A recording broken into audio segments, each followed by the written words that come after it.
why goals alone fail. If you're working hard but not making progress, this might be exactly what you need to hear. It's usually not the goals that's the problem, but the need for better systems. I thought life was about goals, and goals require mental energy and levels of difficulty. But what do those who roar with success do? Well, they do it with systems. Atomic Habits author James Clear built his entire success with daily systems. And the book shows us that consistent action beats motivation every time. When you have a goal, in a sense, you're chipping away at it in little parts, little steps. And the brain naturally seeks the path of least resistance. We are programmed to conserve energy.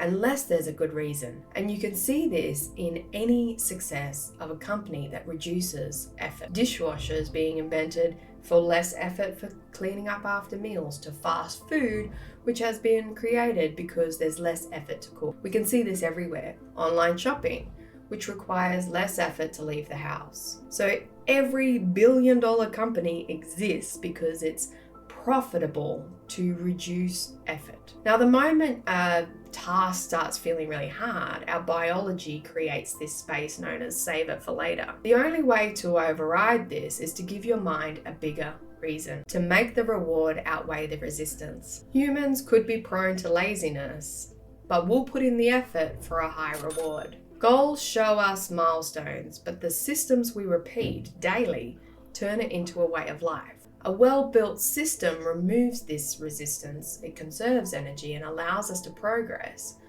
without relying on life's driver's energy, like being in the driver's seat. Weight loss is a perfect example here because you can reach a target, but if the system is missing, the weight often returns. I know this because it's happened to me many times, but the issue is not reaching a goal, but staying there.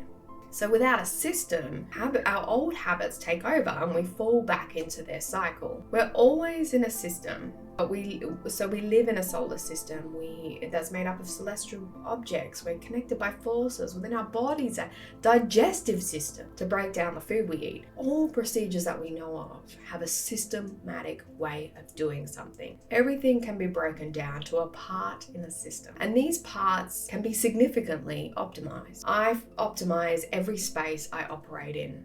And this has a feel to it that I just can't describe. But if I was to try to, it's kind of like this, having this progression going and not knowing, like before I would not know where the location of an item is, to the ability to place things back, but not even be consciously aware of it. So your environment really shapes everything. Another place where I have leveraged optimization is in writing. The system is structured with a scheduled day for each part. And when you do this, it sets up cues in your body that it's time to begin writing. So inspiration exists, but it has to find you working. So you might think this sounds a little bit like a routine, and it is. But systems thinkers approach routines differently. Every person has their own set of routines, which are essentially the habits they will follow regularly. Let's define habits in the words of Atomic Habits author James Clear. Habits are small decisions you make and actions you perform every day. According to researchers at Drake University, habits account for 40% of our behaviors on any given day. So 40% of your day is already pre-programmed based on the systematic routines in your life.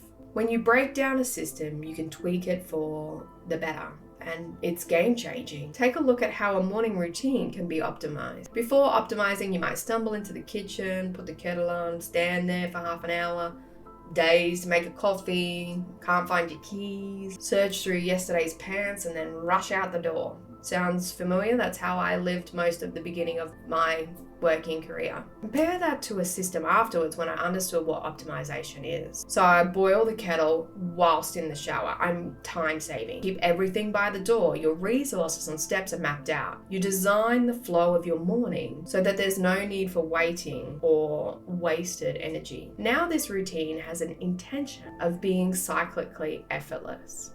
So the system works harder than we work. And you can think about any system must support our output. if it is designed that way. And when we concentrate on our goals, instead of working like a machine, the mechanics put you back in place. So understanding systems means you continue to level up because you're returning to that goal with participation. So after years with a default setting of chronic fatigue, I know how much motivation sucks. So that's why I needed to find daily consistent actions that are scientifically more effective than bursts of motivation. So it sounds simple, and it is, but we're really talking about the parts that make up a whole. The reasons goals fail is it has a part outside of a system. It becomes slow in isolation. If you understand the parts, then you can keep the ball rolling. Systems link everything you do every day to long-term success. Every system has essentials. And we'll look at 3 parts, which is the goal, the system, and the parts that make up this system. So to have a clear goal, we have the direction in which we're heading and the actions that need to follow. The system is the parts that work together to help us to put that in play. So we can look at it like a system improving health with physical activity.